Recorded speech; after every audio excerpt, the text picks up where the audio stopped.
This is Sports Talk with Phil Kornblut and Chris Bergen. Sports Talk is heard across the state on radio affiliates of the Sports Talk Media Network and is streaming live on sportstalksc.com, as well as Twitter, Facebook, and YouTube.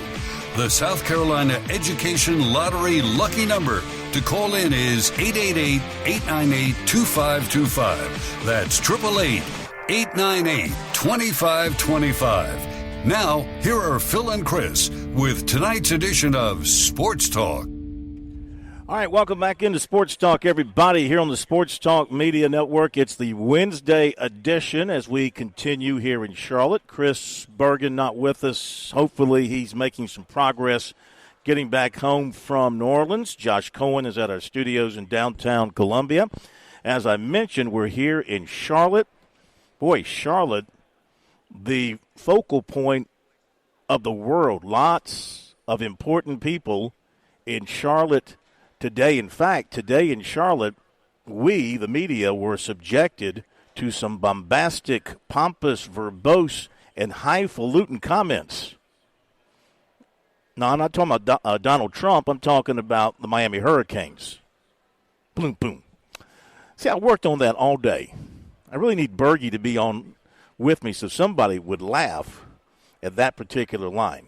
Let's do it again, Josh. Get the I'll let you laugh for a second. So here in Charlotte today, we were subjected to some bombastic, pompous, verbose, and highfalutin comments. Ha ha ha ha. I'm not talking. No, you're laughing too soon. Oh, okay. I wasn't talking about Donald Trump because he's here at the Bojangles Arena right now. No. I'm talking about the Miami Hurricanes. There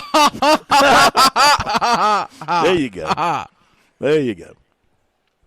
No, the Hurricanes, they were very professional, you know. They were not the pompous, verbose, highfalutin, and bombastic Hurricanes of the past. So Mario Cristobal, head coach of Miami, we heard from him. Jeff Brom from Louisville, we heard from him. Bill O'Brien from Boston College.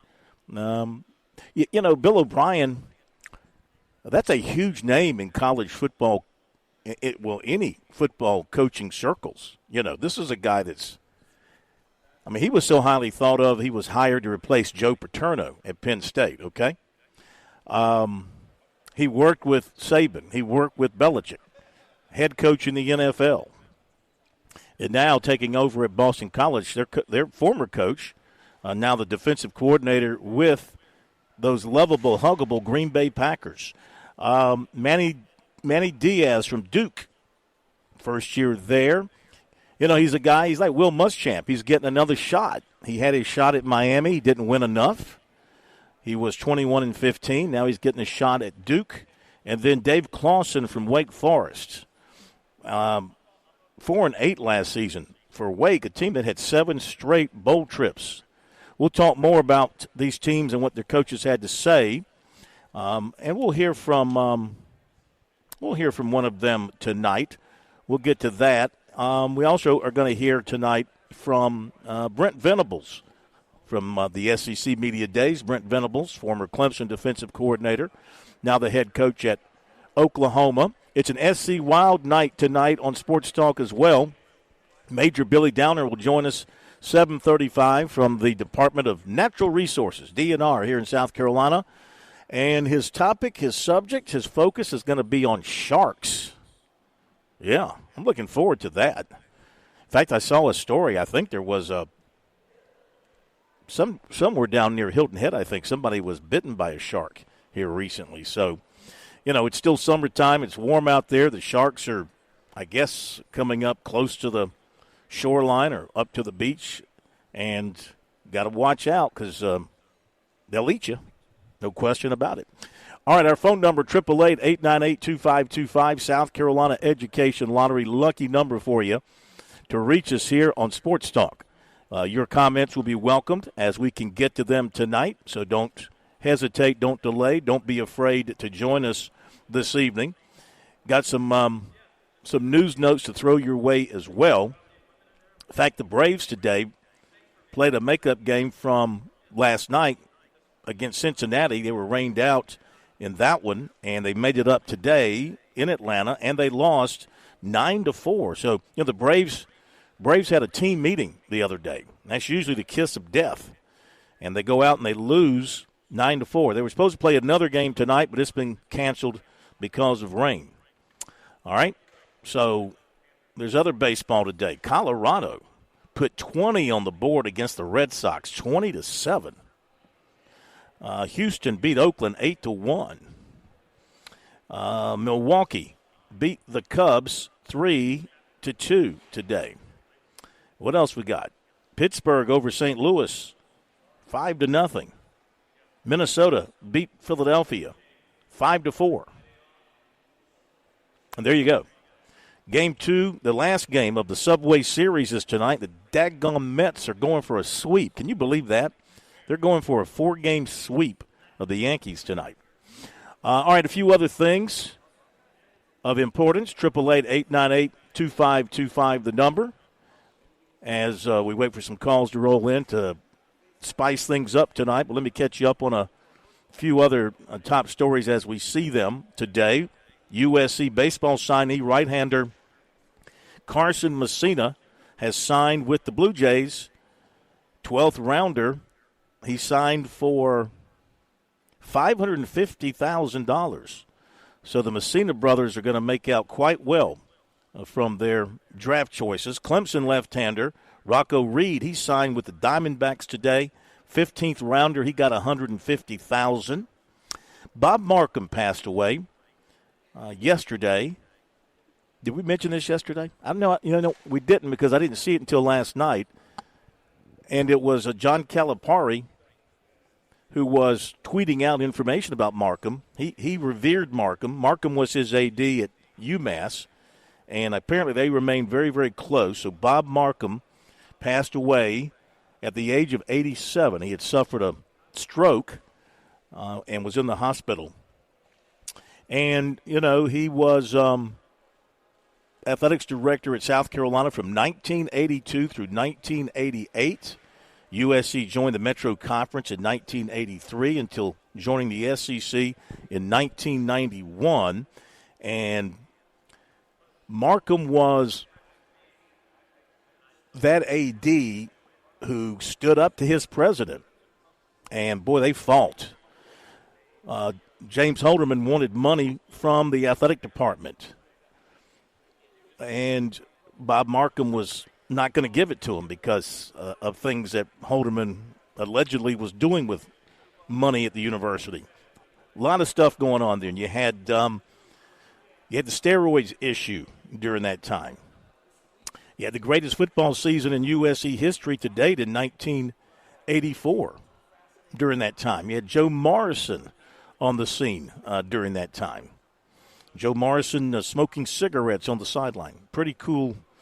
Yeah, I mean, I'm not a fan of smoking cigarettes, but, pretty cool to see a football coach smoking on the sideline, something you'd never see today, of course. Even though I was watching the Open, I think it was on Saturday. Did you catch this? The Open? One of the golfers, and I think he was from Britain or one of the countries over there. He was lighting up on the golf course. He was smoking a cigarette. He had a shot. Next thing I know, he's got a cigarette in his mouth. You just don't see that anymore. So Bob Markham hired Joe Morrison, also hired Nancy Wilson. He was the AD at Kansas before he was hired at South Carolina, also at UMass and Marshall.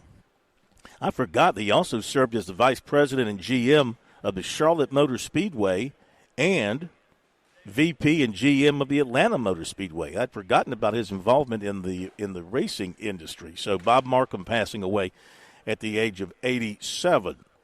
South Carolina baseball announcing their 2 scrimmages this fall. One will be against Air Force on October 26th at Founders Park. No surprise there because, remember, Coach Maneri once coached at Air Force. So he's reaching back to his past. The other one's going to be at the College of Charleston. We knew about that. That'll be on November the 7th. They got odds on everything today. Bet Online sent us this, the odds on the first college football coach to be fired in 2024. Oh, you'll like this, Josh. Who do you think has the shortest odds on being fired first in the 2024 season from Bet Online? Billy Napier. Well, you win the Golden Star today. Second day in a row. Billy Napier is 4-1. He's 4-1 on being fired first. Sam Pittman is 5-1. Mario Cristobal is 6-1. Should have asked him that question while he was here today. Down the list, Justin Wilcox of Cal is 12-1. I like him. He seems like a pretty nice guy from listening to him the other day. Shane Beamer is 16-1. Tony Elliott is 16-1. Dabo Sweeney is 25-1. Brent Venables is 33-1. They even have Deion Sanders on here at 50-1. So some real long shots with some of those guys. With the settlement apparently coming in the House case and college football and all that, being reported now that football roster caps will be set at 105 in the long-form House settlement that's expected to be filed by Friday. All right, so we're taking another step here in the reprocessing of college sports and football. So, right now you can have, of course, 85 scholarships. So now they're talking about 105 scholarships. And Dave Clawson, coach at Wake Forest, said today when asked about this, he said basically this would end walk-ons for football programs, which he thought was kind of sad because, hey, look, there's a lot of walk-ons, aren't heavily recruited, and they get to college and they turn it up and they become major contributors at their programs. I mean, you can cite hundreds of players in recent years who have been able to become contributors, some as reserves, but part-time contributors, many as starters. And the poster child for that, of course, would be like a Hunter Renfrow.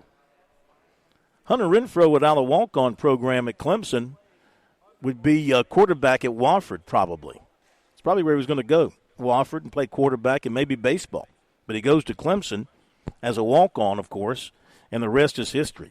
So this could mean the end of walk-ons for major college football programs.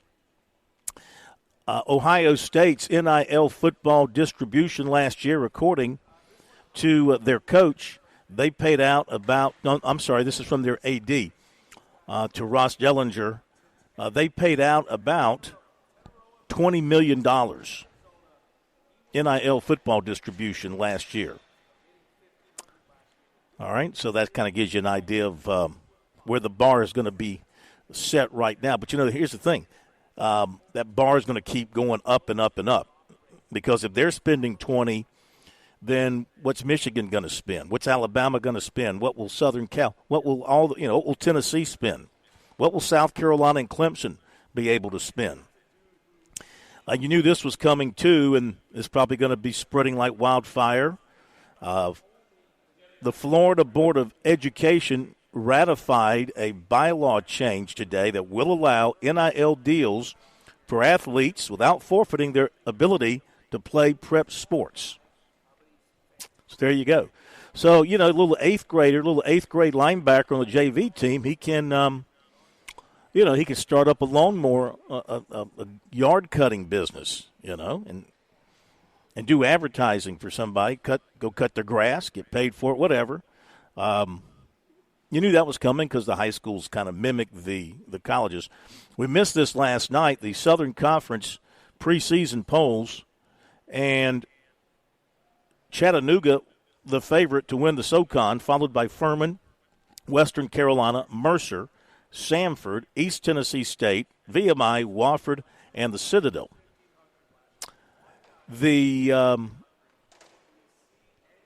several players on the preseason all-conference team from our state. We've got on the offense, Wofford running back Ryan Ingram, Furman offensive lineman Luke Pettitz, Wofford tight end Jordan Davis.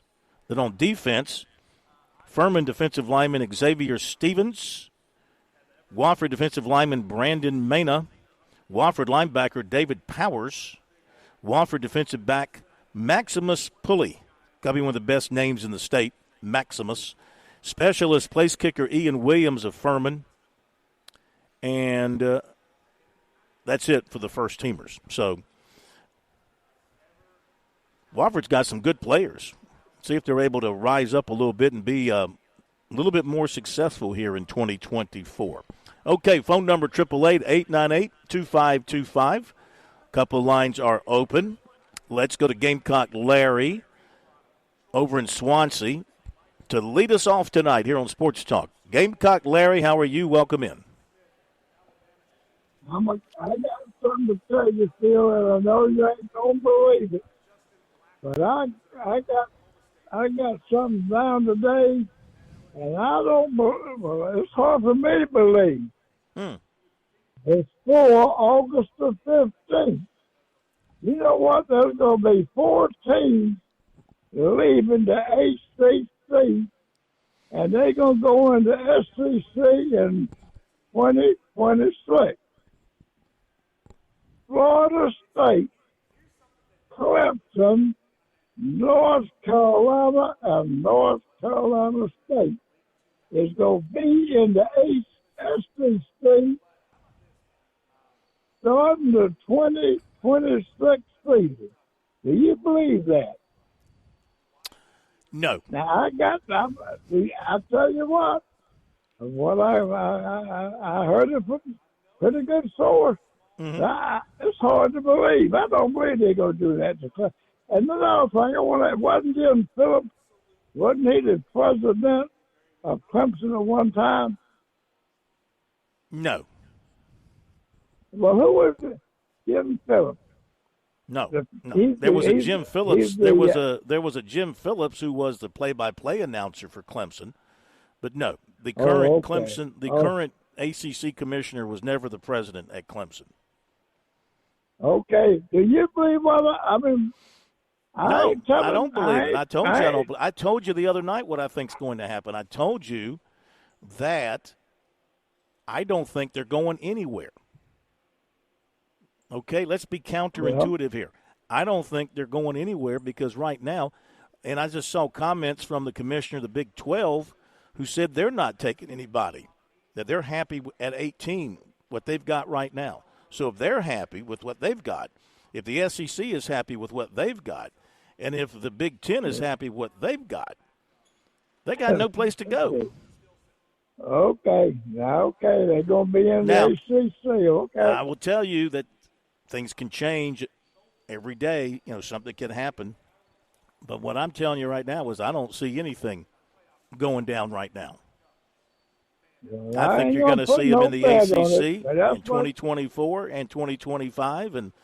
But you don't know. I mean, it seems like there's and thank you, Larry. We appreciate the call. Sounds like you're feeling better. There's an eruption in college athletics about every 2 or 3 years, you know. So what might look settled here in 24, 25, 26, it could be all blown up in 27, 28. That's just the way it's been in college football. The instability has been noteworthy. And what we talk about today being the case a couple of years down the road be totally changed. Having this conversation in 2020, you'd have never thought that Oklahoma and Texas would be in the SEC by 2024. You never would have. Never. Or SMU and Cal and Stanford would be in the ACC. Nobody. Let's go to Rocky in Greenville. Next call here on Sports Talk. Rocky, welcome in. How you doing? I'm doing well, Phil. Hope you are. Yes, sir. You've been a traveling man these last few weeks. Yes, I have. But I've enjoyed every moment of it. I love listening to the coaches and the players and visiting with other media people, some I haven't seen in a while. And it's just good to renew some acquaintances and been in 2 great cities, Dallas and Charlotte, so that's been fun as well. I hear you. Well, and I've enjoyed your reporting. I got a couple of comments on these increased scholarships. First, I think it's wonderful for college baseball. If they're going to get, it's been at 11.7 scholarships, and these baseball coaches are trying to sign so many players, and they don't have much money, and now they're going to get back. I mean, mean, we're all old. I mean, they used to have scholarships for everybody, way back when. But anyway, I think it's going to be great, interesting for college baseball. But on the football end, and you were talking about, okay, it's going to take away the preferred walk-ons or something like that. Well, maybe not in that preferred walk-on may be able to get an offer, may be able to get a scholarship to a Clemson or Carolina instead of a, Wofford or something like that. But it just got me to thinking, all right, Phil, if you can get a full scholarship to Clemson, and let's just talk football, I guess, because that's the most, and you're probably not going to see the field, but, hey, I got a scholarship to Clemson to play and, maybe see it now and then, or you can go to a smaller school on scholarship and play. So now it's not preferred walk-on versus going to some other place. It's apples to apples. You're just getting a scholarship to a bigger school, but you're not going to play. Well, maybe you want to go to that smaller one and play. You know what I'm saying? So I'm wondering how that'll be. It depends on the individual. I mean, we've seen cases here of late where guys have gone to a particular school, taking the scholarship, knowing they're not going to play because they know there's better players ahead of them, and they know they're not going to play. Could they have gone to a smaller program, been a bigger fish in that pond? Possibly so, but they wanted to be. A good example would be the Helms kid, who was the backup quarterback at Clemson until he left. And I think he's now did he end up at Bowling Green, I think, maybe? Anyway, he could have gone some other places coming out of Gray Academy and one of the state's better quarterbacks, but he wanted to go to Clemson, even though he was going to be backing up at that particular time. Let's say he was there a few years ago. I think he came in late under Trevor Lawrence and then was behind DJ Uiagalelei, but he wanted to go to Clemson. If it meant sitting on the bench and backing up and learning, that's what he did. Every case, individually speaking, it's all what the individual wants to do. Yeah, well, but now being a preferred walk-on, somebody's got to pay the way for somebody that's a walk-on to go, if it's the parents or whoever else. But I think, I don't really know. It's all going to, 10 years from now when I don't know, I hope I'll be Gamecock Larry. And I'll be, I won't care who's on scholarship or who's on walking on.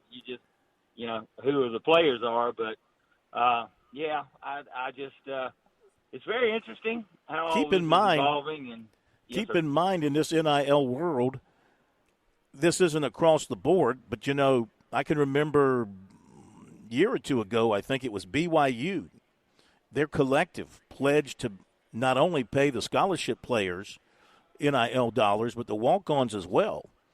So I don't know if that's spreading around, the rest of college sports. If you're going to be a walk-on, can you still get – if you're a walk-on, certainly you can get NIL money because NIL money, you either get it on your own through your own social media revenues or you go out on your own and get your own sponsors. That was the concept behind NIL. It was supposed to be the athlete using their own name and their own brand and getting the money for themselves.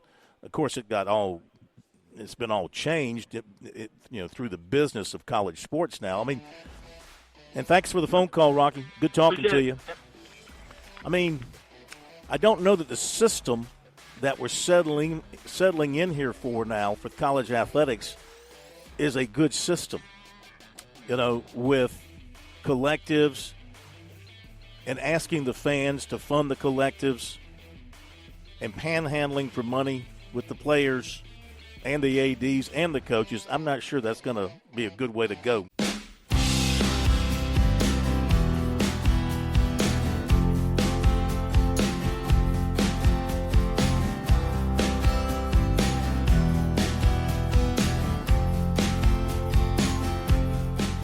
Welcome back, everybody, to SportsTalk Media Network on a Wednesday night from Charlotte. Good to be with you. This is day 3 of the ACC kickoff. It will wrap up tomorrow with 4 more teams coming through, including the much-anticipated appearance of those Clemson Tigers. It'll be Dabo Swinney, Barrett Carter, Cade Klubnik, Phil Maffa, and R.J. Mickens. Matt Smith will be here for us to cover all that. NC State will be here tomorrow. Grayson McCall, former Coastal quarterback, now at NC State, will be part of that contingent. Syracuse and North Carolina. It begins at 10. And I'm glad I'm leaving because there's no lunch break tomorrow. They're going to go right from 10 through 1 o'clock, 1:30 in the main media room. Wrap it up early. So good time for me to be out of town. North Carolina's bringing 5 players. Power Eccles, O'Marion Hampton, Connor Harrell, Max Johnson, and Kyman Rucker. They think pretty highly of themselves in Chapel Hill to bring 5. But Dabo Swinney, like I said, they will be here, and they'll be in the main room at noon. Of course, they'll be making some other rounds as well prior to and after that. Okay, phone number 888-898-2525, South Carolina Education Lottery lucky number for you here on Sports Talk. I want to remind you that summer vacation is, starting to run out of time, but there's always time to get to the beach for a little getaway, maybe for a month, maybe for a week, maybe for a weekend. You're looking for a great place to stay, and everything's set up for you perfectly. Call Jimmy Smith at James Smith Real Estate.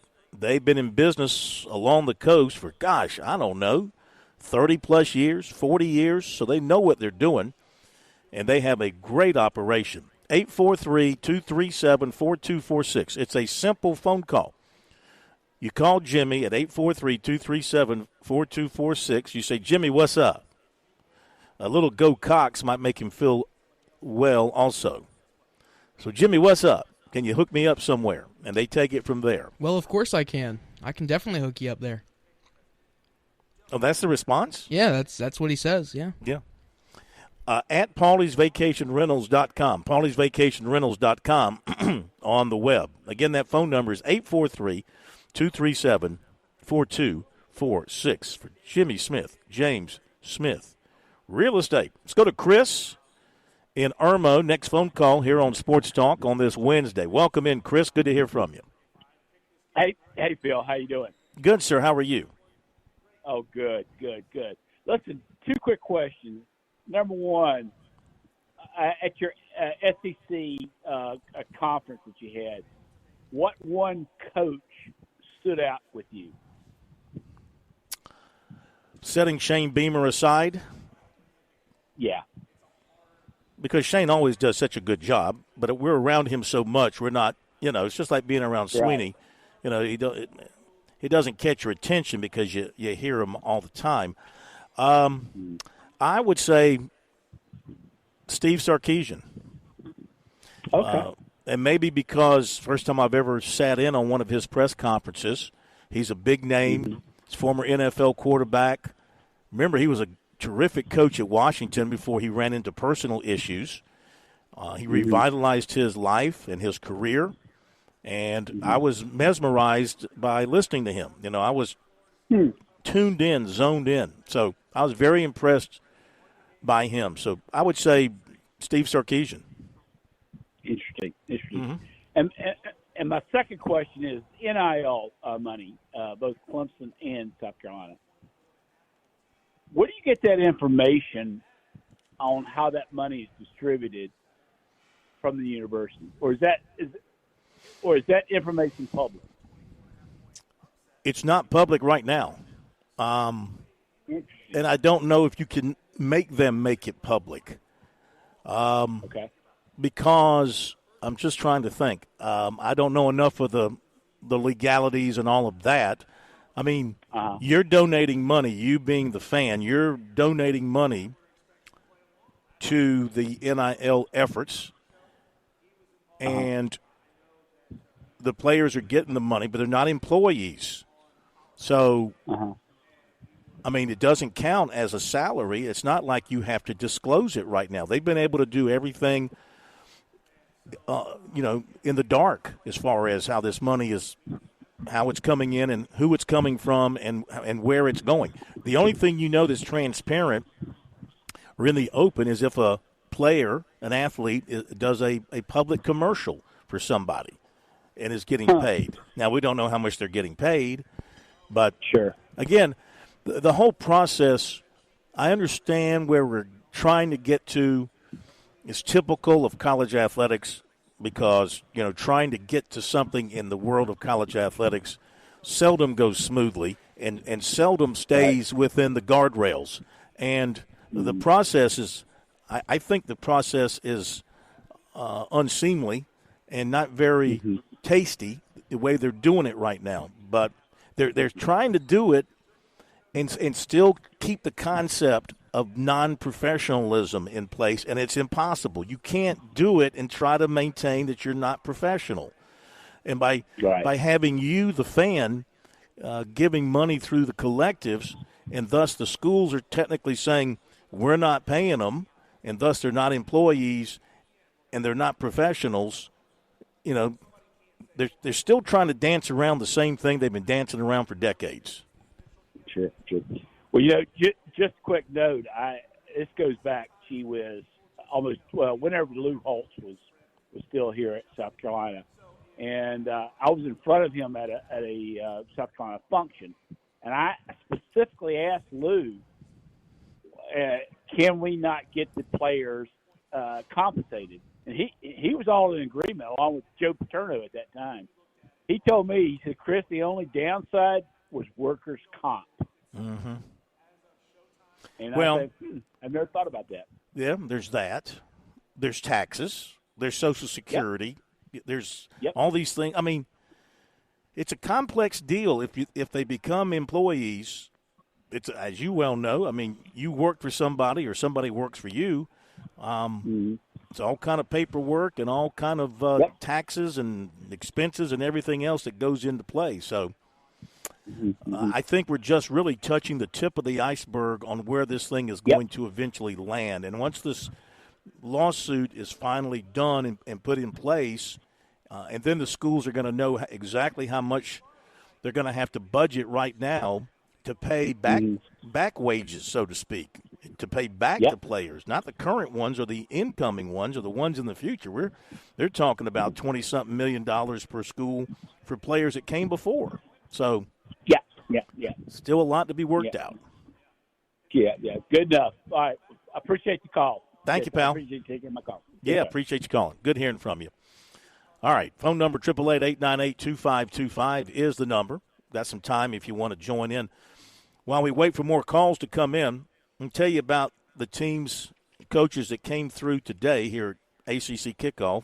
So Mario Cristobal, or is it Cristobal? Always confused. Cristobal, third year, 12-13, 7-6 last year, lost in a bowl game to Rutgers, and 1-4 in games of 7 points or less. So they were right there in some games. They got 17 starters back, 10 on offense, and 7 on defense. Here's why you got to fear Miami.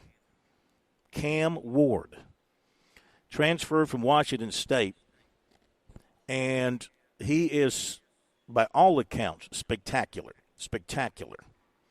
Now, here's my question to those of you who love to live by the rankings. So Cam Ward's a stud. He's going to be an NFL quarterback, might even be in the Heisman race. Transferred from Washington State, but do you know where he began his career? Immaculate Word. So how many stars did he have by his name to go to Immaculate Word? My point is lack of star rankings, lack of stars is what I tell you all the time, and people want to argue with me about it. Lack of stars does not mean you can't play, and having a bunch of stars doesn't mean you're going to be a star. Here's a guy that started out at Immaculate Word, but he developed. He took time. He went through the process. He developed. And he is the reason you got to keep an eye on Miami. He's called an alpha leader, a playmaker, a game changer, all of that. So this Miami team averaged 32 points per game last year. Ward, last season, 3,500 yards, 25 touchdowns, and 7 interceptions. So he's special. And they have a running back transfer from Oregon State, Damian Martinez, 1,185 yards. They've got the outstanding receiver Xavier Restrepo back, 85 catches, 1,092 yards. 5 defensive linemen transferred in, but they retain Reuben Bain, and he's very good. A couple linebackers are back. Added 3 transfer defensive backs. Got to rebuild the secondary a little bit. We'll find out early about Miami because they open up at Florida. Give me Miami in that one. I don't know the line off the top of my head. Give me Miami. Right now. Give me Miami over Florida. Louisville, Jeff Brom, 10-4 in his first year at his alma mater. Played for the ACC championship. Might have forgotten that. Did lose their last 3 games. Lost the bowl game to Southern Cal. 15 starters returning. 8 on offense, 7 on defense. And they, too, have a transfer quarterback to think about. Tyler Shuck. He is 6'5", 230, and he looks all of that. Started his career at Oregon, but finished before coming to Louisville at Texas Tech. 2,922 yards, 20 touchdowns, 11 interceptions. So they've got a big quarterback with a big arm, and they hit the transfer portal hard, including Miami transfer running back Don Chaney Jr. 7 offensive linemen transferred in, though they lost their best lineman from last year, the Jacobs Award winner at center, Brian Hudson. But the offensive line will be a strength. 6 defensive linemen transferred in, but they were already good on defense, only gave up 100 yards rushing per game last season. 2 transfer linebackers, 4 transfer defensive backs who were all starters at other Power 5 programs. They do play a tough road schedule at Notre Dame, Clemson, got to go to Stanford, and Kentucky. They have an offensive tackle, Jonathan Mendoza, who is 6'9", 310. And a terrific defensive end, Ashton Gelati, had 11 sacks last season. Boston College enjoyed listening to Bill O'Brien. Of course, you know he's been around NFL, college, big-time coach, first season there. 7-6 last season. Lost their last 3 regular season games, but they beat SMU in the bowl game. They have a special quarterback, Thomas Castellanos, special, a runner and passer. 1,113 yards rushing, 2,270 yards passing last season. 15 touchdowns, but 14 interceptions. Got to cut that down. Added a couple of transfer running backs. Added, remember, Jaden McGowan from Lawrence. He transferred in from Vanderbilt. He will give them some speed in the slot at receiver. 3 offensive linemen they have who are considered NFL prospects. All 4 starters are back on the defensive line. 6 linebackers are back. So they're going to be pretty stout on defense. Their offensive coordinator is Will Lawing, the son of Brad Lawing. Unfortunately, who's no longer with us, but the longtime USC assistant coach. So Will Lawing, who's made a steady climb through the coaching ranks, the OC there at Boston College. The DC is Tim Lewis, who's been an NFL guy.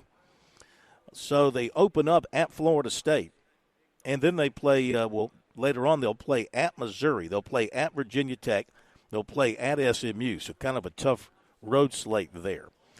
Duke, Manny Diaz, his first year after his stay at Miami, in between 2 years as the defensive coordinator at Penn State, 21-15 in his career.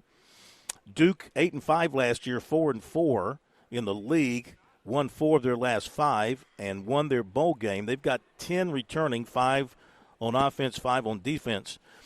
Right now, Grayson Loftus from Gaffney would be the starting quarterback. He started their last 5 games last season. Remember, they had Riley Leonard. He was hurt a good bit last year. He transferred to Notre Dame. Loftus won 3 of the 5 games he started, but they took a transfer from Texas in Malik Murphy.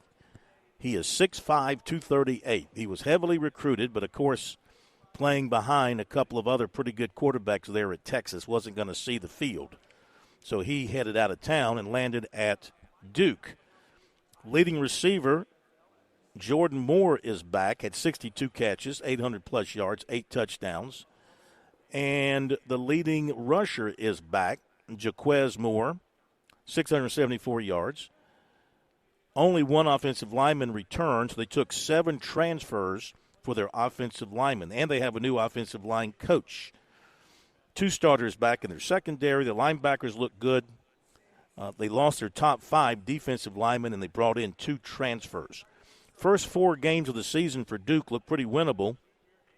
And also they host North Carolina, Florida State, SMU, and Virginia Tech. By the way, Justin Watts from Florence and Clemson is the tight ends coach, and former Clemson quarterback Willie Simmons is the running backs coach at Duke.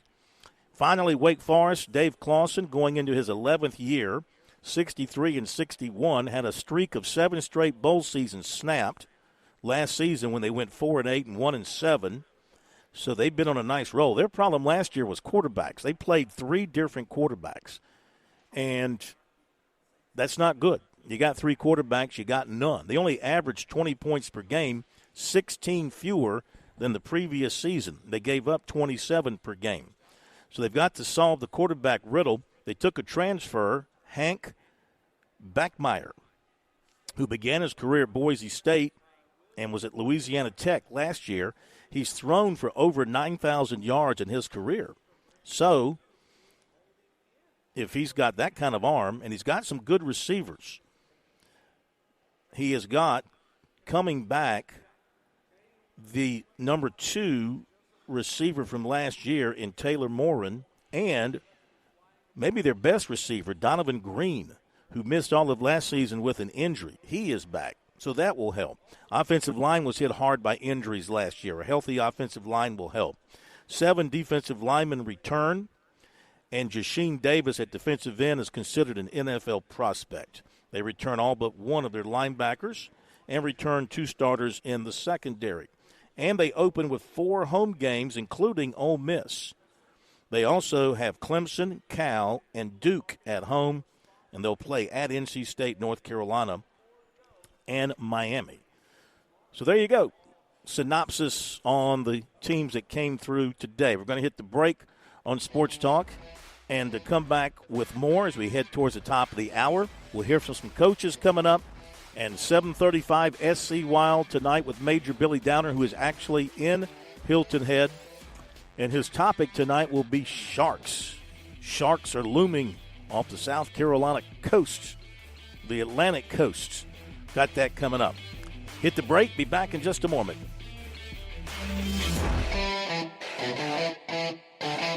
Deep in the heart of racing country lies a track too tough to tame. The perfect setting for the late season drama of the Southern 500. Outside lane gets the launch. One last chance to make a playoff push. One last chance to catch regular season racing. All clear. One last chance to plan a Labor Day weekend worth bragging about. Southern 500, baby. NASCAR weekend at Darlington Raceway, August 31st and September 1st. Get your tickets now at darlingtonraceway.com. We're with Major Billy Downer of the Department of Natural Resources. Major Downer, let's say I'm out in the woods or I'm on the water and I need to reach a DNR agent. How do I do that? Operation Game Thief, Phil. It's been around 30-plus years. You can call us at our 24-hour hotline any time of day, 1-800-922-5431. To report wildlife violations or to get help if you're in trouble in the woods or on the water, call us at Operation Game Thief, 1-800-922-5431. Great things don't happen all at once. Big dreams take time. And when it comes to saving for college, it's those small steps that make a difference. I'm State Treasurer Curtis Loftus. Future Scholar, South Carolina's 5-9 college savings plan, is designed to be taken step by step. You can start with any amount, contributions are tax deductible, and earnings grow tax-free. So why wait? Discover the smart, easy way to save for college at futurescholar.com. Hi, this is Major Billy Downer, and coming up tonight at 7:30, it's another edition of SC Wild from the Department of Natural Resources on the Sports Talk Media Network. There's a lot of things we take for granted in our lives. Your home's AC will run cool. Your drive-through coffee will be hot. And the car will start when it's time to take your kids to school. It's when things don't go as planned that you start thinking about who to call and where to turn. The good thing is, you can prepare for life's most difficult days by calling the Larry Lucas Agency today. Larry is a State Farm agent that has been taking care of people across South Carolina for more than 2 decades. You probably have insurance, but switching is easy, and bundling can save you hundreds or more. Most importantly, the Larry Lucas Agency can help you choose the protection you want at the price you want. All backed by South Carolina's #1 home and auto insurance company. Visit LarryLucasAgency.com today or give Larry a call at 803-799-1998. Like a good neighbor, Larry Lucas State Farm is there. Call Lawyer Lisa. Experience the difference with Lawyer Lisa. Hi, I'm Lisa Hostetler-Brown. Helping an aging loved one arrange for their care can be one of the most difficult things you will ever do. Fortunately, you don't have to navigate this maze alone. Lawyer Lisa's knowledgeable life care team can lead you down the right path. Visit lawyerlisa.com to see how we can help. Call Lawyer Lisa. Experience the difference with Lawyer Lisa. 7511 St. Andrews Road, Irmo, South Carolina. The South Carolina Education Lottery has a new rolling jackpot, and trust me, our state hasn't seen anything this big before. How big? Harbortown Lighthouse big? Bigger. Bigger than the Ravenel Bridge? Even bigger. Not bigger than Table Rock. With this new rolling jackpot, Palmetto Cash 5 is officially too big to ignore. Palmetto Cash 5 draws nightly, so play today. Check if your numbers are winners in the Players Club app or at seeducationlottery.com. Overall odds are 1 in 10. Top prize odds are 1 in 850,668.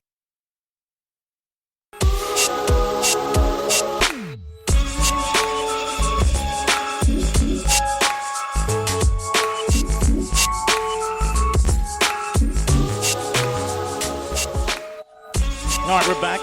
Sports Talk heading to the top of the hour. And we'll hear from Brent Venables in hour number 2. And also we're going to hear from which of the ACC coaches did I decide upon? Let's see. We're going to hear from somebody Clemson's going to face. Jeff Brom. Jeff Brom from Louisville. We'll hear from him as well coming up in our second hour. And then, of course, SC Wild with Major Billy Downer, and we'll have recruiting for you as well. So we got a busy second hour coming up for you here on Sports Talk. Make sure you stay with us. The MEAC's been having their media days as well, and they've announced their all-conference preseason team. From South Carolina State, on the offense, wide receiver Justin Smith-Brown, tight end Keyshawn Toney, former Gamecock, center Eric Brown, offensive lineman Nick Taste, offensive lineman Cam Johnson. On the defensive side from South Carolina State, you have just the one linebacker, Aaron Smith. Bulldogs getting a lot of love on the offensive side, not so much on the defensive side. We'll see what happens there with the new coaching staff. You know, one thing about South Carolina State, no matter who's coaching, you better be able to play defense. I mean, that's a must. That's a priority. They don't accept it if you can't play good defense. Poll question of the week, Clemson coming in here tomorrow. Of course, the media will be voting, and they'll be releasing the preseason ranking from the media sometime over the weekend. Maybe it's the first of next week. Where's Clemson going to fall? 51.4% put the Tigers second.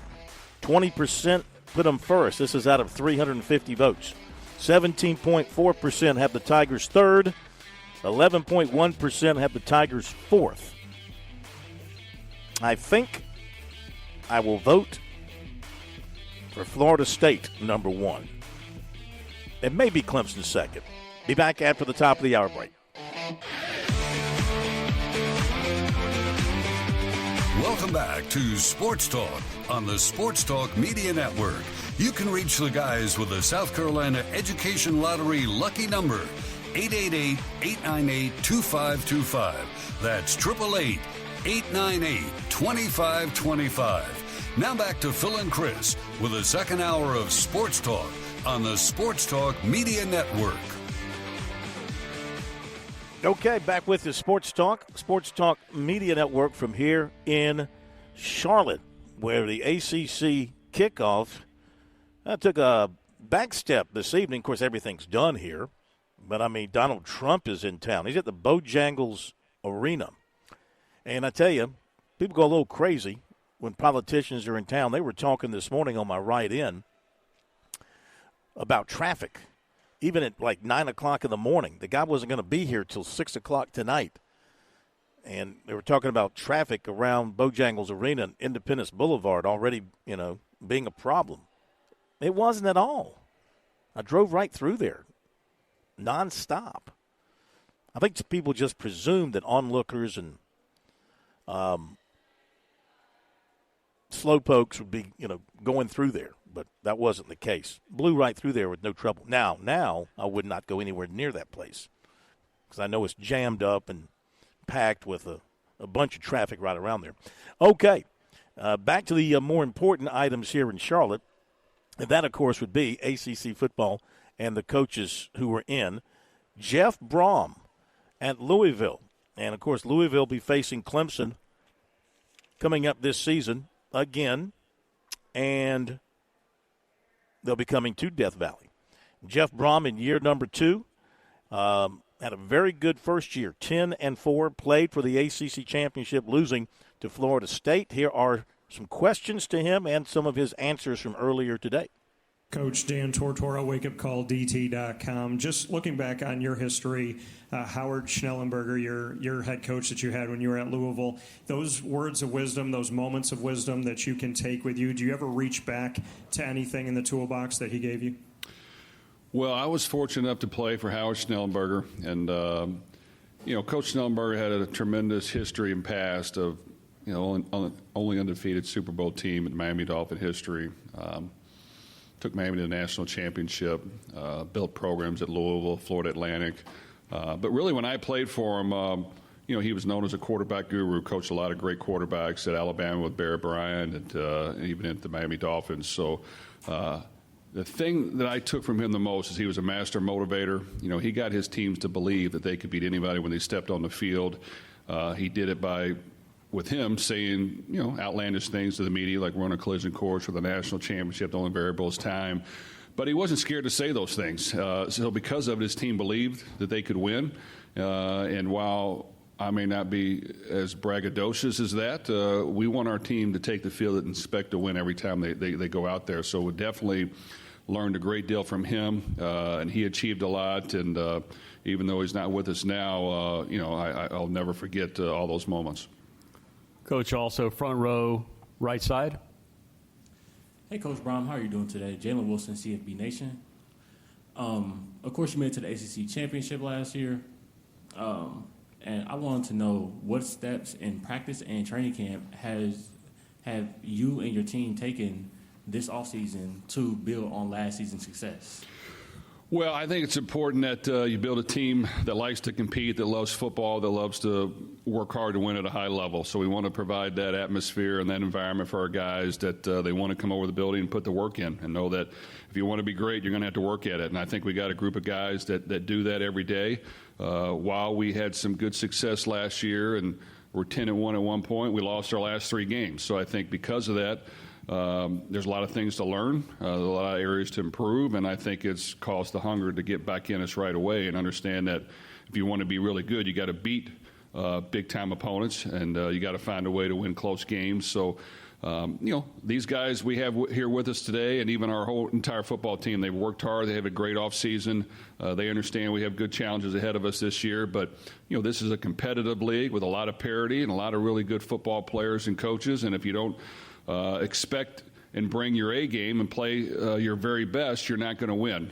So we definitely accept that challenge, and we're looking forward to getting the season underway, and our guys have worked really hard to this point. Coach, from the podium in that response, you used the word great. What does accomplished greatness mean to you? Well, I think accomplished greatness means setting goals and working extremely hard to achieve those. And I think simply put, you can't put a level to that. You've got to, expect to achieve all your dreams and not scared to take on that challenge. So, being great in this conference means, beating great opponents every week and raising your level of play and stepping up to the challenge. And, we definitely will have those challenges this year. Coach, back to Dan in the front row to your left. Coach, bringing in Tyler at quarterback, just what you can say, what you saw from him at Texas Tech, and just why he was the right fit for your offense as you step forward into 2024. Well, we're excited about Tyler and what he brings to the table. Anytime you can bring in a veteran quarterback that's been there and done that, that's handled adversity, that's had ups and downs, that's been able to experience that, that's had great success, but also a few failures along the way, and he's battle-tested. We're excited about it. To this point, he's come in, and he's been a great leader. He's worked really hard. He's put in the work. He's, gained the respect of his teammates by working really hard with them and studying football with them and arranging that and making sure that our other players are doing it as well. But he's come here with a purpose. He has 1 year to play college football, and he wants to go out with a bang. And I think that if we can, play well around him and continue to improve our football team, he will definitely play at a high level. So we're excited about what he brings to the table, and we want him to have the best year he possibly can. And it's up to us as coaches to put him in the best position to do that, but we're going to work really hard at it. Coach, to your right, far right, gentleman in the red shirt. Michael McCammon, Cardinal Authority on 247 Sports. You talk about Tyler and building around him. You brought in a nice wide receiver in Colin Lacey as well, a guy that can certainly make an impact. What impressed you about him during that recruiting process to think this is a guy that can really help us take another step? Well, Colin brings a ton of experience to the table. He's played a lot of football as well, but he's strong, he's fast, he's tough. He's made great strides even the little bit we've had him. He works really hard. So without question, getting the ball in his hands, making sure he has touches will be important for our success, keeping him healthy. But he's done a really good job. And he's one of numerous guys that we've added to the mix that have been had very good off seasons that we expect to play well. Coach, to your left, third row, right in the middle. Cam Lemons, 24/7 Sports. Coach, you brought in a healthy amount of transfers both last year and this offseason. I know things in college sports are always evolving, but how do you kind of keep that balance with bringing in, a healthy amount of players, whether that can help you right now or in the future from the portal, as well as, keeping the main thing when it comes to high school recruiting? Well, in general, our philosophy is we want to win now, and we want to win this year. And, yes, you can build for the future and get your young players ready to play, which is great, but you want to win now. And not only do our fans want that, but your own team wants that. So when it comes to building a roster, we have some really good guys coming back that have done a great job for us, but you know what? I think they want to win. So it's up for us as coaches to build the best team and surround them with the best teammates to help them win, because football is a team sport, and it takes 11 guys on both sides of the ball and special teams to get it done. And it doesn't matter strictly how good you are, but you got to have good guys around you. So we've tried to do that. We're not scared to change the roster. We're not scared to improve our football team, whether they're starters or they provide great competition, they play a role. But everyone we brought in has been with a purpose. Quite a bit. Sometimes they're older, veteran guys that have played at any level of football, but have definitely stepped on the field and shown on video what they can do. And to this point, we've liked what we've seen all spring and all summer. And I think all of our veterans on our team have liked what they've seen as well. And they know that if we continue to improve and work really hard and do the small things right, we're going to have a chance to win. So that's what we believe in. Yeah, sure, we're going to always take high school prospects and continue to do that as well. But with this transfer portal and having two different portals, people can leave and go when they want, and there's nothing wrong with that. Some guys leave to get more playing time. Other guys leave for other reasons. But you got to be able to adapt and adjust, and I think we've done a pretty good job of that. Coach, from the podium, as a follow-up to that, how do you instill culture almost immediately, given the number of transfers in the freshman class every year? Well, I think instilling culture is providing an atmosphere and an environment where your guys want to work hard at football. They feel comfortable coming over the building, putting in the work, putting in an extra work. They understand the importance of getting that done. We want to make sure our coaches are there for our players at any point in time during the day, whether it's early in the morning, late at night, whenever they want help to get better, we want to be there. And I just think if you want to be a great football team, a great player, you've got to put in the extra work. And, in order to be great, in my opinion, you've got to do more when people aren't watching. And that's important that all of our guys and all of our coaches do that, when you have free time, when you have the ability to improve yourself, you got to do it. So I just think we try to do that, and whether you've had a great day of practice or a great game or maybe you struggle a little bit, we want to make sure the next day you can come over and do the same thing and you can get right back at it and work.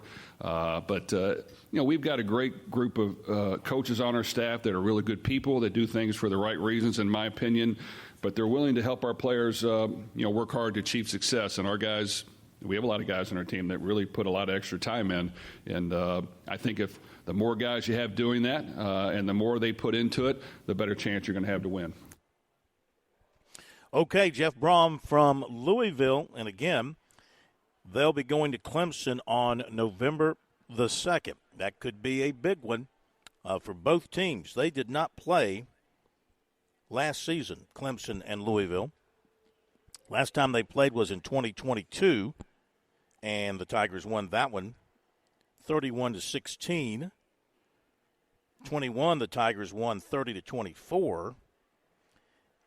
And they did not play in 20, the COVID year. In 19,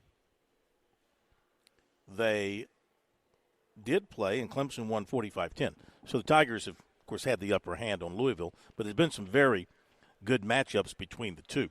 All right, go to the break. We'll come back, give you some recruiting, and then some comments from Brent Venables from SEC Media Days, a team South Carolina will face, going out to Norman, Oklahoma.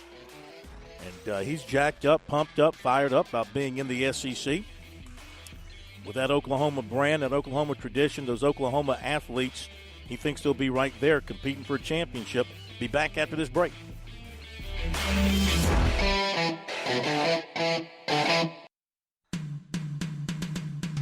Relax this summer with a promotional rate on select travel purchases with your Founders Federal Credit Union credit card. Now through August 31st, get 6.99% APR for 6 months on qualifying purchases, including airfare, hotels, restaurants, and cruise lines. Don't let interest rates slow you down this summer. Visit foundersfcu.com/travel to learn more. Not a Founders member yet? Founders has the financial tools you need and the personalized service you deserve. Stop by an office or visit foundersfcu.com to learn more about Founders and see if you qualify for membership. On March 1st, 2025, the promotional APR will revert to the effective APR as previously disclosed. Call 800-845-1644 for details about credit costs and terms. Membership qualification required. I'm attorney Jim Corbett. I'm not a case manager. I'm a lawyer for over 35 years. I don't charge 40% for your injury in your wreck case or any on-the-job injury. Call 803-765-2968 and ask for Jim Corbett or email me, jim@jimcorbettattorney.com, for the experience of a lawyer handling your injury case. Jim Corbett, 803-765-2968. Jim@jimcorbettattorney.com. Put 35 years of experience to work on your injury case. If you're looking to stay hydrated this summer, turn toward a southern favorite, sweet South Carolina watermelons. One slice is equivalent to a glass of water and is just as effective as sports drinks for hydration. If you don't believe us, you can ask the Palmetto State's top football teams. The SC Watermelon Association will be serving up slices after summer practice to keep our teams fueled and hydrated. Visit scwatermelon.org for all the details and look for ripe South Carolina watermelons in your hometown. Hi, this is Major Billy Downer, and coming up tonight at 7:30, it's another edition of SC Wow from the Department of Natural Resources on the SportsTalk Media Network. You've put in the work for your education. The extra early, extra late, extra work. That's because you understand education opens doors to better pay, better opportunities, and a better you. Being educated about playing the lottery is no different. It helps you be a better player, one who knows when to play and when to take a rain check. The lottery's a game, so let's keep it fun. Learn more at sceducationlottery.com/betteryou. George Bryant here with Tsunami Bar Sports, and wow, Tsunami Robbie, there is now an amazing technology that you can use when you train receiving large game without having to endure pain. Please explain. George, that is the magic combination. I have 3 simple words to define that entire concept. Stimulation, not annihilation. Regardless of your training goals, there is a level of stimulation that is optimal for your desired gains. Tsunami Bar's flexible bar technology meets these demands because the user determines the level of stimulation with the amount of speed and force they impart into the bar or training device. Hey, this is Phil Kornbluth. The Tsunami Bar is a terrific training device, whether you're working on your fitness or your golf game. It's convenient, it's easy to use, and you won't feel beat up afterwards. Be sure to click on the digital ad on SportsTalkSC.com and get 5% off any order using promo code BBB5. Don't wait. Order today. The Sports Talk Recruiting Report is sponsored by Seawell's Catering. Now, before I get to recruiting, our good friend Tim Beret from Clemson, he must have a radar, an alarm that goes off when anybody in the media talks about Clemson and doesn't quite get everything exactly right. He points out, and thank you for the text, Clemson has never lost to Louisville, 8-0 against Louisville. So I knew they had some good games. I couldn't remember if Clemson had lost one. There was that one time that Louisville nearly beat them at Death Valley when they had Lamar Jackson. But they have never, the Tigers have never lost to the Cardinals. See if they can keep it going this season. Okay, it is time for recruiting, brought to you by Seawells. Don't go to Seawells tomorrow. Closed for a private event. Do plan to go to Seawells Friday for a roast beef Friday. You'll not be disappointed. And, of course, you will not be disappointed in their catering service. You just call them and get it all set up, and they'll take care of you. 803-771-7385 is the number. Online at SeawellsCateringSC.com. Checking in on 2026 receiver, highly regarded receiver, Jordan Gidron of Ridgeview, 6'2", 175. And he's going to take advantage of the live period that begins tomorrow. Today's the last day of the dead period. You got a week of a live period through the end of the month. Going to visit South Carolina Friday for their cookout and Auburn Saturday for Big Cat Weekend. He's got a long list of offers. Not too long ago, he put out a top 12, USC, Tennessee, Georgia, Ole Miss, Alabama, Auburn, Miami, Duke, North Carolina, Florida State, NC State, and LSU. Now, Clemson is also among his offers. He told us he's just trying to narrow down the list. He's got about those 10 to 12 schools. He's trying to find the best fit, looking for some place that looks like home, good connection with the coaches, a genuine connection with the coaches, and looking for an offense where, of course, receivers are important and where they throw the ball a good bit. South Carolina actually offered him last December, re-offered him when Mike Furry became the receivers coach. He's been developing a relationship with Furry, talking with him a good bit and talking with Shane Beamer. He's visited South Carolina multiple times. He was at Clemson back in March for spring practice and for a spring game, and been talking to Tyler Grisham, who he says reaches out every now and then, but he says he knows he's a high priority for the Tigers at the top of their list, and they're telling him just to keep working. And he likes how Grisham is very energetic. He likes his energy. Gidron said he's been getting a lot of love as well from Auburn, Florida State, Alabama, NC State, Duke, Miami, and North Carolina. Decision-wise, wants to make it early 2025. If not, he'll wait until next June or next July. Caught 38 passes, averaged 17 yards per catch last season.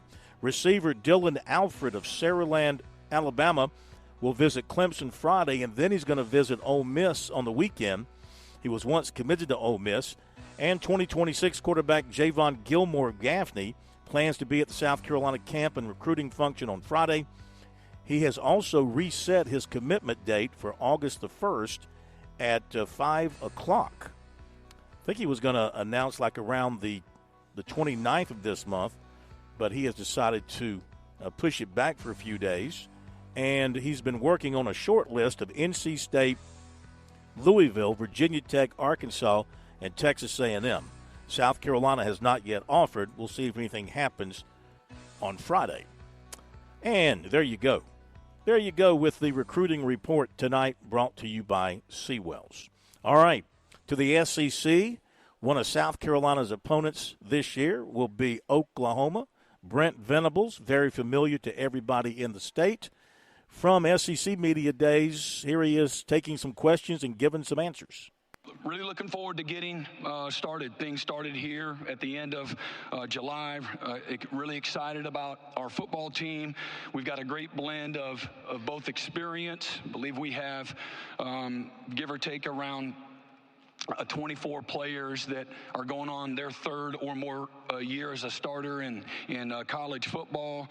And we also have this amazing foundation of youth. We have 52 scholarship players that are either a freshman or sophomore going into this year. We're going to welcome 53 players this season that have never been at Oklahoma in the fall to run out on the field. And that's 38 scholarship players and 15 walk-ons. We do have, again, a lot to look forward to. We have, I love the direction of this football team and the development since January that's taken place, but we still have a lot of work to do. A lot of excitement, but we got a lot of work to do. We still have an opportunity over the next several weeks and a couple of months to continue to develop, which I think is going to be critical as we chase an opportunity to compete for an SEC championship. It goes without saying, the SEC is a deep, incredibly competitive league, unlike any other in college football, and everything,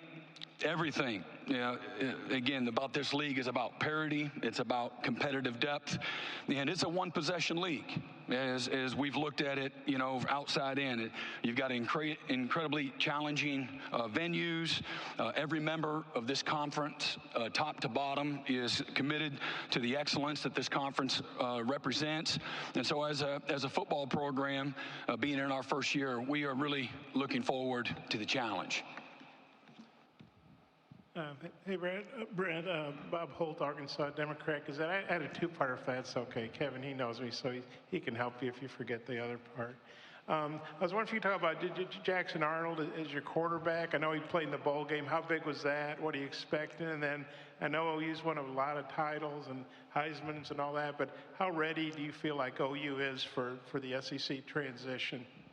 Well, Jackson understands, better than anybody what goes into being a quarterback of a football team, of a locker room, the leader, the face, the responsibilities, the challenges.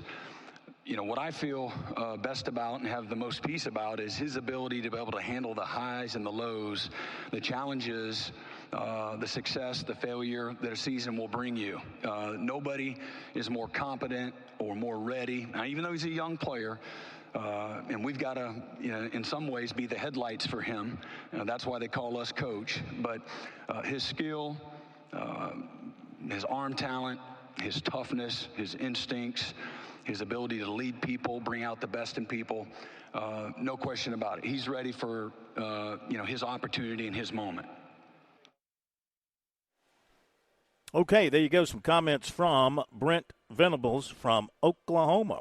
South Carolina heading out there. I think that game's in October.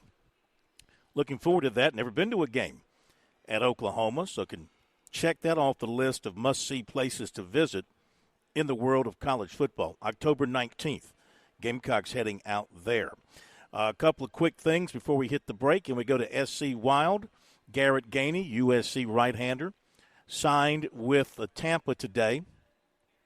He was one of their draft picks, and see if I got some money here for you.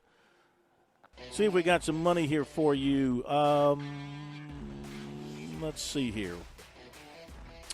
Well, it has not come up in my profile here, so I can't find my retweet. There it is, from Carlos Collazo, who follows baseball, whoever this is. He got $97,500. Well under the slot value for the 276th pick, which was $190,400. Okay, back after this break, SC Wild. Now on Sports Talk, it's SC Wild with Major Billy Downer of the Department of Natural Resources. Major Downer is here to take your questions about the great outdoors in South Carolina. Give him a call at 888-898-2525. It's SC Wild from DNR on the Sports Talk Radio Network. And it's great to have the Major Billy Downer back with us on Sports Talk, as he's been making some important visits, a little vacation here and there, and making some trips to various parts of the country. And tonight, he's down in the beautiful part of South Carolina, down at Hilton Head Island, and we welcome the Major to Sports Talk. Good evening, Major. How are you? Good evening, Phil. Thank you for the wonderful intro. Yes. Yes, sir. I have been across the country. Been to Orlando last week to the ICAST show, which is basically the SHOT show, for those that understand that, of the fishing world. And I was down there with other members of our department representing DNR, and we were thanking the fishing industry for what they provide for our fisheries, much like we've talked about in the past about hunting, shooting sports. You know, the purchase of ammunition, firearms, and archery equipment all goes to fund wildlife restoration efforts in South Carolina, hunter education classes, public shooting ranges. In the same manner, the Dingell-Johnson Act, which places the excise tax on the fishing industry, provides money for fisheries and marine programs on the coast. So tremendous presence here in South Carolina.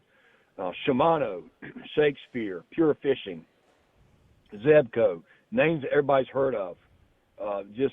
Really Z-Man, Baits, lots of other vendors there from South. Hook, H-U-K, people are familiar with them. Always want to thank them for what they do to the money they provide, just that they provide to our fisheries. Law enforcement, we're a small part of that as far as what we see. We don't get any funding from it, but we certainly help manage the recreation of fishing. So we were down there also looking at new products and things that are going on.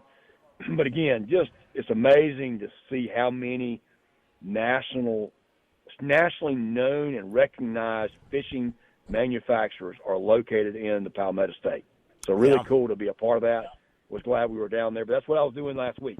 That was last week. That's pretty amazing. Let me ask you something real quick while you're on the topic before you go on to other things. What, in your basic question, very basic, say you're talking to a novice fisherman, what makes for a good rod and reel, in your opinion? That's a great question. Probably the best question is, what can you find? That makes for the best rod and reel, because I can tell you about pin reels and how they're great. And if you don't have a vendor or a store that sells pin reels, that don't really mean nothing to you, except for the online world, which has changed that. Mm-hmm. But for the most part, Shakespeare has been a very popular. Ugly Stick is a great rod.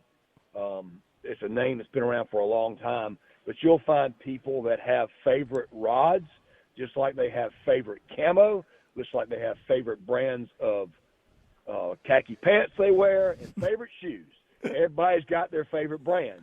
And if you're if you're in the bass fishing world, it's whoever pays you the most is who's your favorite. I mean, think about it. Yeah. It's all about salesmanship. But yes, I would say that Shakespeare probably is Dawa, or names that everybody knows that are out there that makes a pretty good product for the money. I've always liked, Zebco.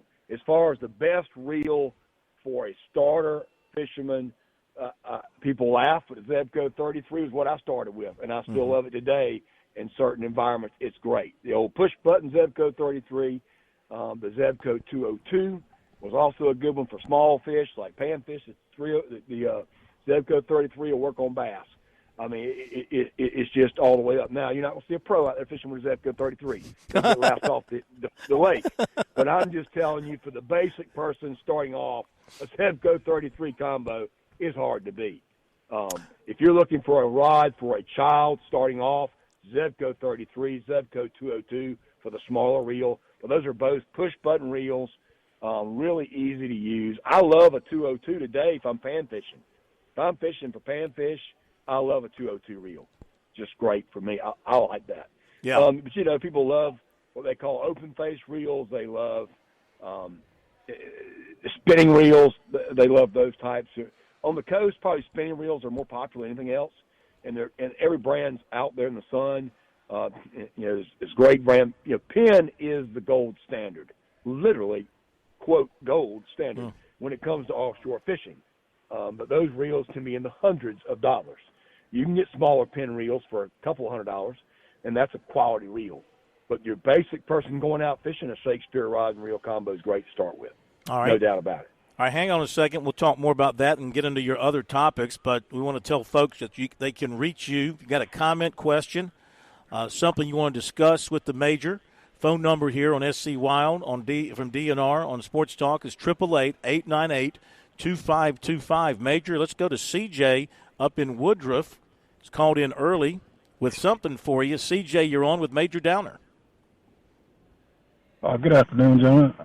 I had a question. I fished last year down in the Lane, St. Stephen area of South Carolina. And while I was fishing there, I saw a couple of alligators.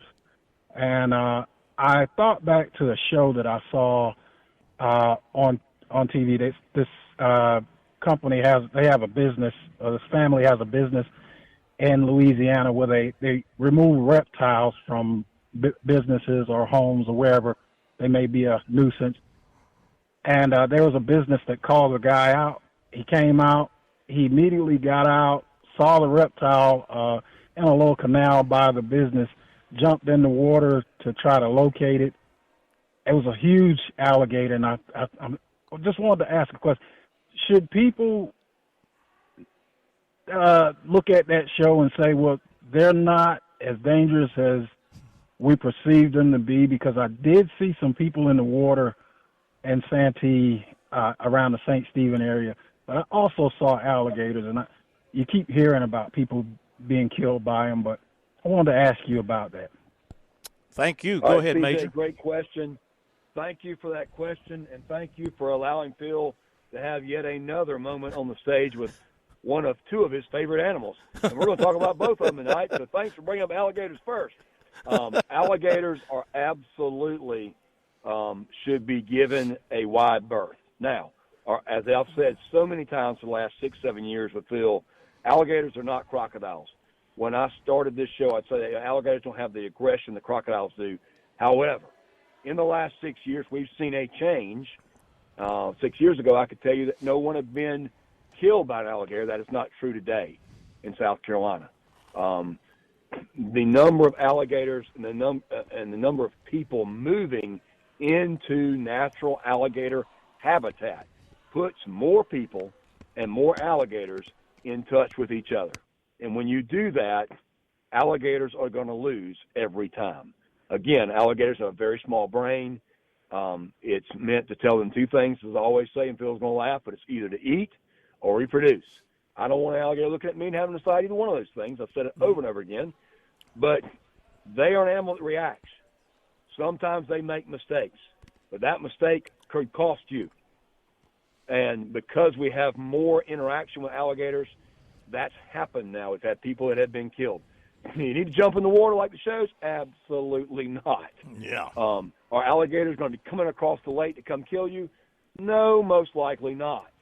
I say no, most likely because alligators don't do that. Now, alligators have been fed different situation, and this is what we see most of the time, is that alligators being fed, that natural fear of humans is removed, and now that alligator, when it sees a person, it wants to be fed.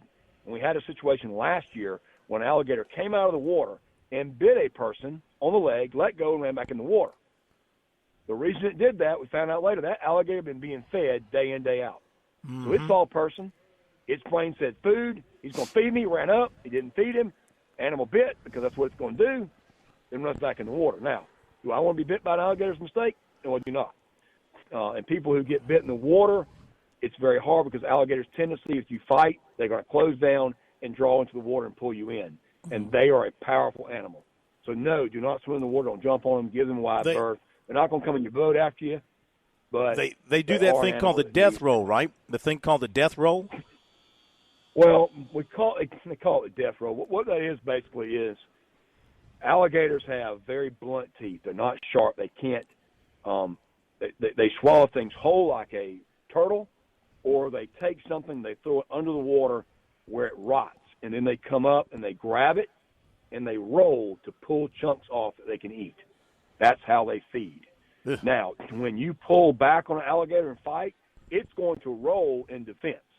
And that's the death roll we talk about, you hear about. But they're rolling in defense to get away and pull back.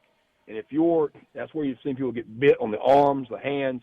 The alligator does that spin, it's going to pull your arm out of the socket before you can stop. And they can rip your arm off. That's the problem there. A very, very powerful animal. Again, give them a wide berth. You see signs that alligators in the area, don't feed alligators. Please don't feed the alligators. All right. Again, like I said before, alligators show up your dock. Be aware, don't let your kids go swim in there. Your little small dogs swim out there with alligators swimming because a dog is a natural prey item for an alligator. All right, let me ask you something real quick. Now, you made the comment, this alligator came out of the water, approached this person, kind of expecting to be fed. When it wasn't, it bit the person and went back in the water. So is it possible to turn an alligator into a pet? I mean, like you feed it, regularly and I'm just treat going to it make an nicely. easy answer out of that. Somebody probably want to argue with me that alligators don't have the brain capable of being a pet. I'm sorry. I mean, you can't just have one, pet them, and treat them nicely, and they'll won't eat you. This isn't Miami Vice, Phil. Stop bringing that up. This isn't Miami Vice. We're not on the big boat, the fountain in the harbor with our boat. I can't remember the name of that gator, but I remember that on the show. No, you can't have a pet alligator. Okay. But again, alligators are not going to, by habit, run out of the water, grab you, that kind of thing. That happened last year, but it was because the alligator had been being fed in that area and it expected food. And again, they're a simple animal. They don't understand. They don't think. They don't reason. They just eat or breed, one of the two. And speaking of alligators, I did want to mention this tonight. I was going to give you this nod, but we got an even bigger one here with the question. Yeah. But the alligator draw closed early this month on the 15th, and I talked to our person in charge of our drawing and people who were successfully drawn for an alligator tag for the season coming up, second Saturday in September. They should be seeing their tags probably by the end of next week, or their notification they should be receiving notification that they were successful if they were successfully drawn to receive a tag by the end of next week. So those folks who are waiting on that, you should hear by the end of next week if you have been drawn for the alligator season. Again, it's a draw. It takes around 2 years now to 3 years to get drawn. Very popular drawing for folks to get drawn for alligator season. But that's our show on alligators tonight. Phil, your second favorite animal that we always talk about every year is? Sharks. There you go. It's not Shark Week. We already missed it. But we're going to talk about sharks tonight because I'm down in Hilton Head, and yesterday I saw something I've never seen before. I love learning. I've never seen a purple flag on the ocean before, but I was out on the beach. They were flying a purple flag. I was like, what in the world is that? Well, that means dangerous sea animals present. In other words, sharks. And which I find humorous because that probably could be flown every day. But then they had a red flag up, which means the water was closed. And like a dummy, I went walking out in the water. I didn't know what that meant. Lifeguard's blowing his whistle. I'm like, do you know me? I'm Major Downer. Come on. I'm a game warden. I know about these things. Yeah. I got out of the water, and I said, what's going on? They told me. And lo and behold, there was a reported shark bite 2 days ago here in Hilton Head. So people on high alert. They'd seen some shark fins, supposedly, and they closed the water at least twice yesterday trying to just be wary, and that's just the local beach. It's not DNR. So it brought the question, as we've talked about many for several shows over the last few years, every time, basically this time of year in July, we talk about sharks. So we're going to have a little shark night and talk about sharks in South Carolina, what the do's and don'ts are, what the real reality is, and what the myth is. So shark attacks, quote unquote, in South Carolina are predominantly shark bites. So shark bites. So in South Carolina, we actually have 20 shark species that regularly inhabit South Carolina waters. But the most abundant tend to be small coastal species. And of those, the blacktip's probably one of the faster swimmers and larger coastal species that feeds in shallow water. They reach up to 6.5 feet in length, and the majority of the time, the blacktip is what is the culprit for what we call a hit-and-run shark bite. Murky water, shallow water, knee-deep water, waist-deep water, they come in, they see something flash, they take a bite, they realize it's not what they're supposed to eat, and they leave. Problem is, they got sharp teeth. Nobody wants to be a mistake bite. I don't want to be a mistake bite. And they can rip fingers and all kinds of things. They bite your hand. Remember, I've talked about this every year, and we'll talk about it today. Over the last 20 years, South Carolina's averaged around 4 shark bite incidents annually. The vast majority of these are mistaken identity. Again, humans aren't natural prey for sharks, but when a human is mistaken, the shark typically will bite and release. Well, that doesn't leave you feeling any better when you're bleeding. But these hit-and-run incidents can be traumatic. We know that. But just for instance, bee and wasp stings, drownings, and lightning strikes result in more fatalities per year than shark bites. Just an interesting little factoid. So so what are our culprits? So we talked about this. The blacktip's one of the number one. The other one's the bull shark. The bull shark's kind of a little he's bully, quote unquote, by nature. The bull shark is the one that you've heard about that they've cut out of their stomach when they've caught them offshore and different things. They've cut license plates out of them. They find weird things inside of them because they see something, they bite it, they swallow it. Bull sharks are that way. Bull sharks are technically considered one of the, quote, man-eaters, but they predominantly are, again, a hit and run. Blacktips are not. Blacktips, again, are very typical of our bites, but, again, not something that kills people year in, year out. Typically, it's hit and run bites. The bull shark, just a little history piece, again, not to make them the enemy here, but the bull shark is actually probably the real shark behind the Jaws story from way back in the late 1800s, early 1900s, a shark that came into New Jersey, into the freshwater swimming area, and actually killed several people over a period of a few days. That is where the original quote-unquote Jaws story came from. And it was a bull shark. And a bull shark has the ability to swim in fresh water. They can actually swim in fresh water. They're one of the few sharks that can do that. They can go from salt water to fresh water and come back out. They feed in marine estuaries. But again, the blacktip, probably the most popular. It's a smaller shark, 6.5, 7 feet long. Again, that makes you feel any better to get bit and let go of because it's probably going to hurt. So how do we avoid shark bites?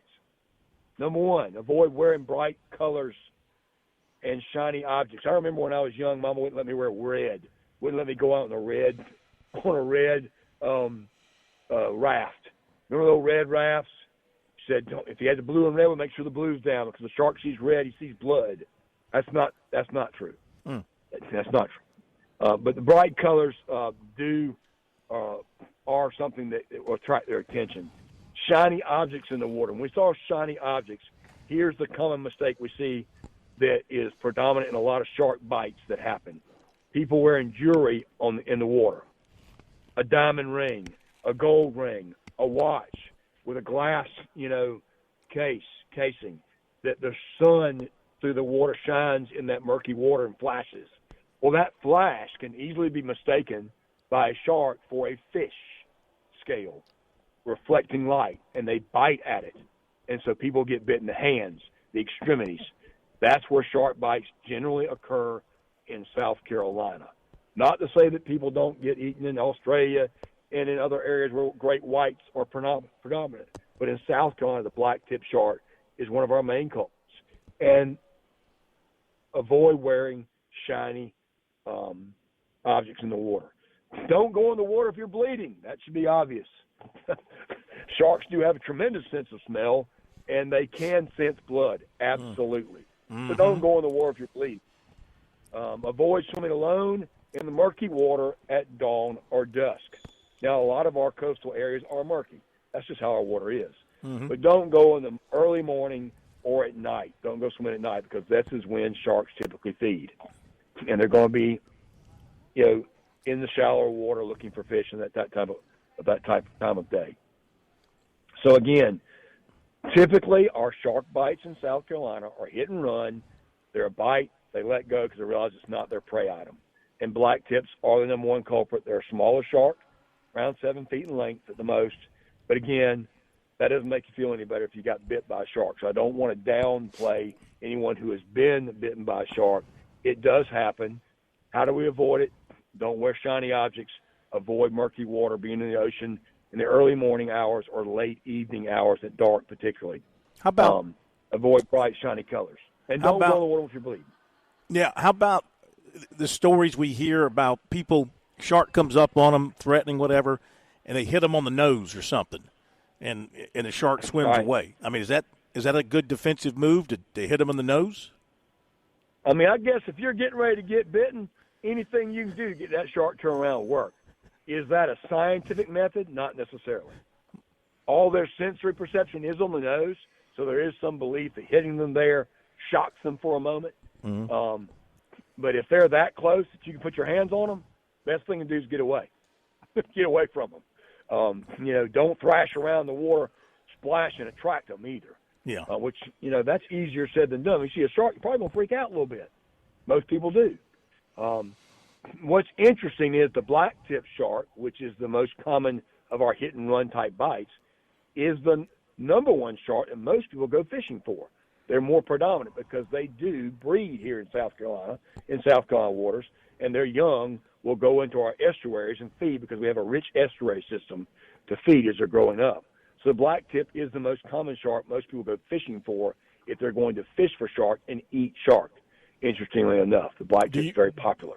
Do you like shark steak or shark bits? I have had shark. I've liked it. Sometimes I've liked, sometimes I'm not. I will tell you that different shark taste different. And I've mentioned this before. The mako shark, which is a very fast shark, bigger shark, lots of teeth. I mean, they're just a fast attack predator offshore. Their meat is so different in consistency. It is often substituted for swordfish. It is an excellent steak, fish steak, like swordfish. I've had it blackened, and you could not tell the difference between a mako and a swordfish. So some shark meat is different in texture. But a lot of people do eat blackfin. That's what they eat when they fish for it. Again, don't swim around the piers when people are fishing and using bait, because sharks do hang around the piers because there's food readily available there. Yeah. Remember that. So don't swim around our piers. Give them a wide berth. Swim down from them. Don't swim around them. Just good common sense can keep us safe from sharks. But that's our shark tip for today, Phil. Yes, sir. A little ode to the shark today. And thank you, CJ, for the question on alligators. But again, alligators, just using common sense. Don't feed alligators. Don't throw fish scraps out around your dock because you will attract gators. They have a simple mind, and they will come for food like that, and they will associate that food with you. So we always discourage that you give gators a good wide berth. Major, it's been great. I know you're enjoying yourself down at Hilton Head, and yes, sir. Follow your own advice and watch out being in the waters down there. Yes, sir. Nothing wrong with enjoying the ocean in South Carolina. We have a beautiful ocean. But just, again, use common sense. Thank you, sir. We'll talk to you in a couple of weeks. Appreciate you being with us. Major Billy Downer, SC Wild from DNR here on Sports Talk. That'll do it for us tonight from here in Charlotte. Matt Smith will be here with you tomorrow night. I'll be back in Columbia. Coverage of Shane Beamer, coverage of Dabo Sweeney all tomorrow. See you then.